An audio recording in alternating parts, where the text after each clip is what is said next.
আমার ফাতেমা কেমন আছে? আলহামদুলিল্লাহ ভালো। জবাব দিয়েছে আপনার কলিজার টুকরা ফাতেমা। কি জবাব? ফাতেমা বলেছে, নবী, সারা দুনিয়ার নারীদের জন্য শ্রেষ্ঠ গুণ হলো চেহারাটা অন্যের বেগানার নজর থেকে নিজের চেহারা বাঁচাইয়া রাখা।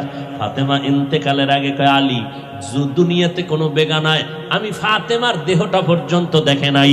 আমার মরণ হয়ে যাবে ভাব, আমারে ঘরের মধ্যে দ্রুত গতিতে জানাজা পড়ায় দাফন করো, বা বাইরে লাশটা নামাবা না।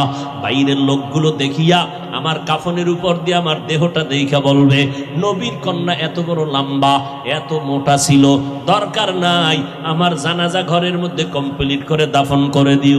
এরে আম্মা জান, আপনারা তো ফাতেমা রাদিয়াল্লাহু আনহার মতো নারী, ফাতেমা যদি পারে আপনি কেন পারবেন না? পারার পরেও দেখেন ফাতেমার উপরে কেমন হুঁশিয়ারি সংকেত।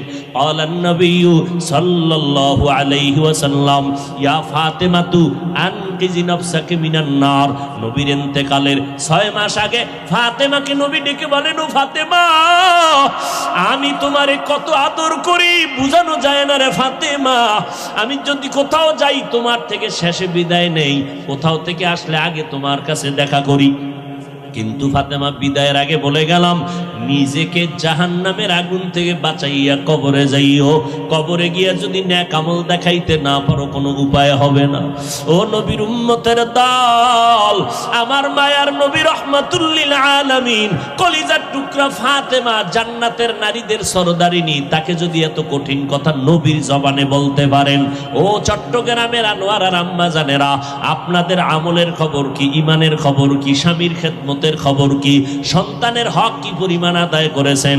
আম্মাজান পর্দা কতটুকু রক্ষা করতে পেরেছেন?